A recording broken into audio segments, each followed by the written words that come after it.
এটা প্রায় 30 লাখ টাকা দিয়া নতুন একটা হাসপাতাল করা হয়েছে।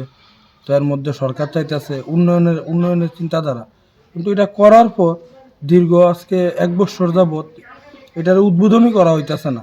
যে বাচ্চা কাচ্চা আইতেছে, বাচ্চা কাচ্চায় আপনারা দেখবেন এই জায়গাটা কতটুকু জায়গা, বাচ্চা কাচ্চা এই চিকিৎসা ঠিকভাবে পাইতেছে না। কারণ এই হাসপাতালের মধ্যে জায়গা নাই। একটা রুগী আইলো, বিশেষ রুগী, তার প্রেশারটা বাইরে গেছে, সব একটা বেড লাগে, বেডের ব্যবস্থা আছে, নতুন হাসপাতাল হয়েছে, কিন্তু এই হাসপাতালের পরিষেবা এখনো মানুষ পাইছে না। টিকা নিতে আইলে বাচ্চার মা বাচ্চারা সব এখানে বাইরে দাঁড়াই তখন লাগে, দীর্ঘক্ষণ লাইন ধরে দাঁড়াই তখন লাগে। কারণ একজন ধর আয় না, পোলিও টিকা এসব নিতে এলে তো অনেকজন আয়ে। সরকার তো চাইতেছে উন্নয়ন করতো। মানে কোন জায়গা এটা? কোন মধ্যলক্ষ্মী বিল, মানে মধ্যলক্ষ্মী বিল উপস্বাস্থ্য কেন্দ্র? উপস্বাস্থ্য কেন্দ্র, যে তার সঙ্গে মধ্যলক্ষ্মী উপস্বাস্থ্য কেন্দ্রের সঙ্গে গ্রাম পঞ্চায়েতও আছে এখানে। এখন যে মানে যেখানে হসপিটালটা আছে এটা কিসের মধ্যে আছে? এটা আছে এখন মানে এটা একজন জায়গা দান করছে। এই রুমটা কিসের? মানে এই রুমটা হলো পঞ্চায়েতের স্টল রুম। তো এই রুমের মধ্যে কি বেড টেড আছে? না, এই রুমের মধ্যে বেড টেড কিচ্ছু নেই। তো রুগী এলে বাইরে দাঁড়ায় থাকে, ওনাকে বসারও জায়গা দিতে পারে না। কারণ কিভাবে দিব, জায়গাই তো নাই।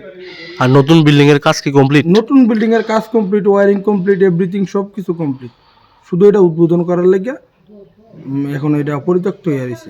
কজন ডাক্তার আছে এখানে? এখানে আপাতত একজন আছে, এতদিন 2 জন আছে। এই তো 2 মাস হইব। যে আগে যারা ইনচার্জ আসলো রাখতে এখানের মধ্যে কর্মরত ছিল, তারা ট্রান্সফার হয়েছে এখান থেকে। কিরকম পরিবার এখানে বসবাস করে? এখানে তো মোটামুটি 400 450 পরিবার হবে টোটাল এই পঞ্চায়েতের আন্ডারে।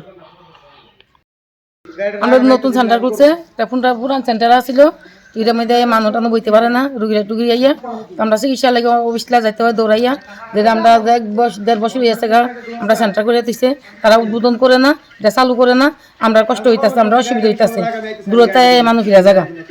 তখন আমরা চাইতেছি যে এটার মধ্যে মানুষ এটা উদ্বোধন হইলে আমরা রুটুনি সহায়তা হইলে, বা আমরা ইয়ে হইলাম, বা রোগ টুগে লাগিয়া ভর্তি হইলাম, বা দেখলো, বা আমরা ভাড়ার প্রতিবাসীও একটু সাহায্য পাইল মধ্যে বললে আমরা তো দূরে যাওয়া লাগে না দৌড়াইয়া। কোন জায়গা এটা? মধ্যলক্ষ্মী বিল।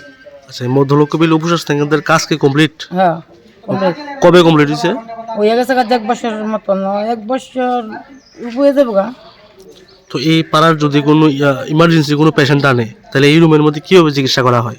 কোনো বেড আছে এখানে? না, এখানে বেড নাই। আমরা এই হসপিটালে চাইতেছি বেড মেট লইয়া, যে তারা যদি উদ্বোধন করে দেয়, তা আমরা রুগী টুগি নিয়ে ভর্তি করাইলো, বা আমরাও টুনি পাইলাম। আপনার নাম কি? আমার নাম পার্বতী দাস। কতজন ডাক্তার আছে এখানে? একজন ডাক্তার আছে দিদি। আর এখন যে হাসপাতাল যেখানে আছে এটা কিসের রুম? এটা পঞ্চায়েতের রুম। এই পঞ্চায়েতের রুমে দিচ্ছে সেন্টারটা, 1 বছর লেগে বহন লাগিয়া ওখানে সেন্টার করে তারা এটা উদ্বোধন করে হালাইতেছে। করেন মিয়ানে এই হসপিটালে এমপিডব্লিউ নতুন আইছি। আচ্ছা, মানে কোন জায়গার নাম কি? মধ্যলক্ষ্মী বিল উপস্বাস্থ্য কেন্দ্র। আপনি কি এমপিডব্লিউ? হ্যাঁ, এমপিডব্লিউ। তো এখানে নতুন একটা হসপিটাল আছে দেখছি, এখনো শুরু হয়েছে না। তো আপনি এখানে যেখানে কাজ করতেছেন কোনো অসুবিধা হইতেছে না?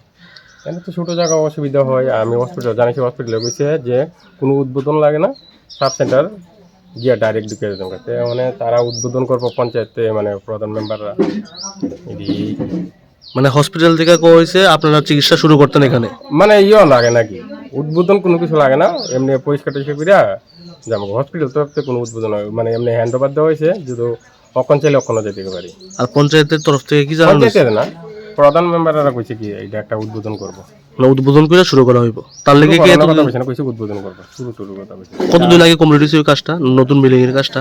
এটা তো আমি বুঝতে পারি, এটা বিশেষ করে তারা বুঝতে পারবো কবে হয়েছে। মানে আপনি এখানে আছেন যে কতদিন হয়েছে? এই তো প্রায় 2 মাস। কি নাম আপনার? উৎপল দাস।